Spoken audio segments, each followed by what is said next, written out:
Ladies and gentlemen, this is internet personality Vangelus, and Bluefin came through on domesticating another mighty morphin with gold bits on his chest.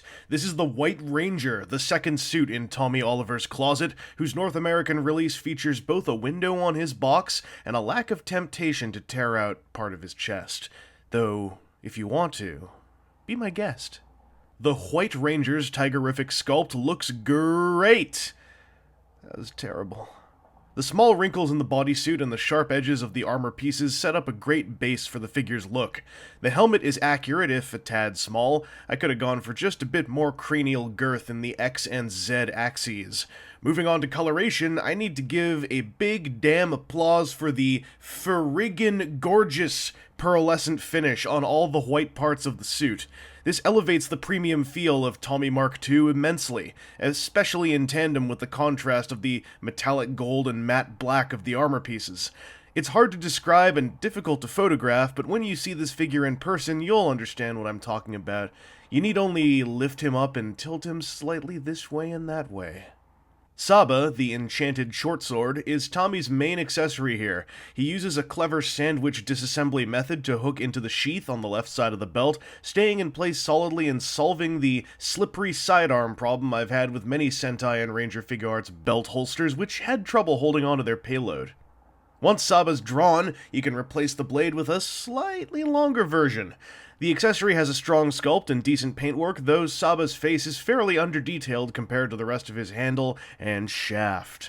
And to hold this chatty choppin' blade, you can swap Tommy's right fist for a gripping hand that achieves its function quite well. His left hand can swap for an open and gesturing hand, primarily designed after some of the White Ranger's signature postures.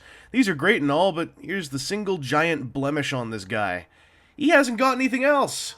A set of fists and an alternate pair of hands are it for his hand options. In the world of SH Figuarts, posability is often something you can take for granted, and he can kind of take it for granted on the White Ranger here as well.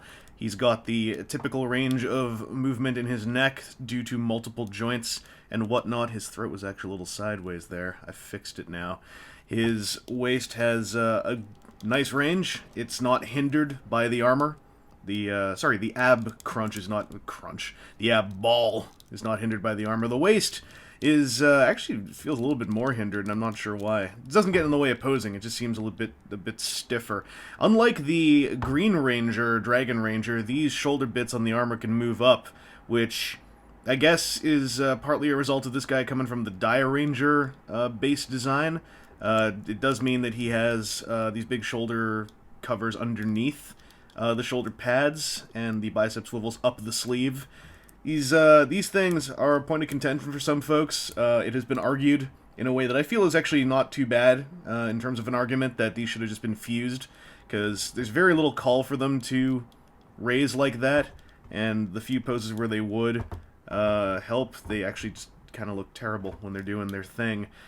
His elbows are double jointed. Shocker. His wrists are that Figuarts wrist. His hips are that Figuarts hip. Everything here is pretty much golden. I haven't had any problems with any of his posability. The ankles are unimpeded. The toe joint can toe. And his ab joint is just unhindered. And the one thing I was worried about was that all this stuff would get in the way.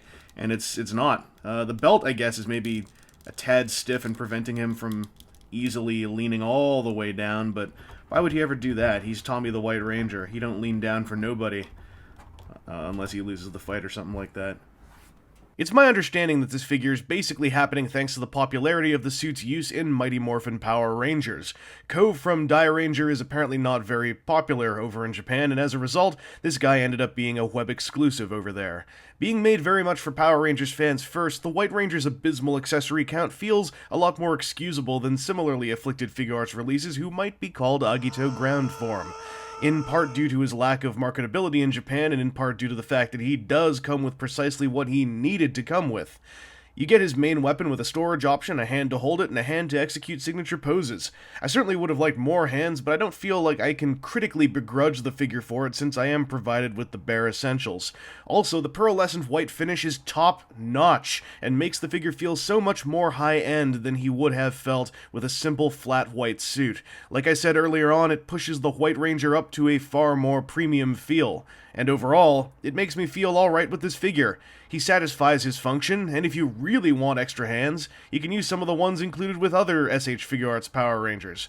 You'll just be losing the pearlescence on those parts, and that may bug some people. I'd recommend this figure to those who are interested now that you know about the light accessory account, because that'll soften the blow a little bit, right?